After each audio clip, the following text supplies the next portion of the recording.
Prende posizione anche la segreteria provinciale di Agrigento del SIB, Sindacato Italiano Balneari, aderente a Confcommercio, contro l'aumento sulle concessioni dei beni demaniali marittimi. Un decreto del Presidente della Regione Rosario Crocetta del 3 aprile scorso che incrementa del 600% i canoni annuali sui lidi balneari, chioschi, ristoranti, aree attrezzate, impianti sportivi e così via. E così l'aumento indifferenziato con effetto retroattivo dal 1 gennaio 2013 dei beni demaniali marittimi rischia di dare un gravissimo colpo ad un settore già in crisi.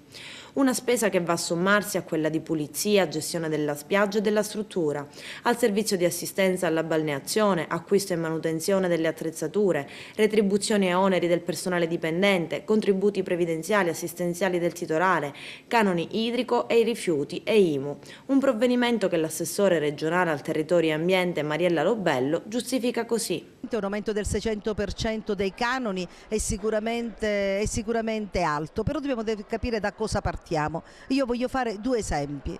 Alla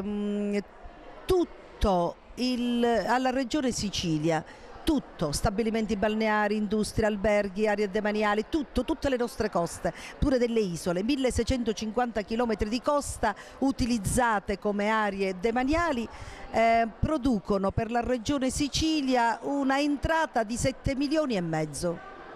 Solo Mondello, un'azienda paga 42.000 euro l'anno e ha un fatturato di 9 milioni. Questo è un dato. Veniamo ad Agrigento.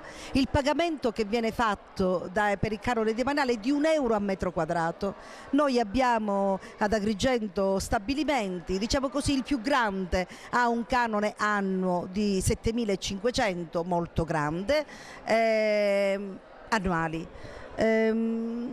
Al di là della strada, un ristorante paga 4.500 d'affitto al mese. Sicuramente dobbiamo però intervenire e capire come in un momento di crisi bisogna però vedere come rimoduliamo. Com'è che rimoduliamo? Prima cosa, crediamo che se uno stabilimento utilizza quel suolo per 3 o 4 mesi debba pagare per 3-4 mesi, quindi non per l'intero anno. Le imprese del settore protestano, sperano in un dietrofront della Regione. L'aumento del canone, spiegano in una nota, è un problema che potrebbe mettere in ginocchio non solo il comparto balneare ma l'intero settore turistico.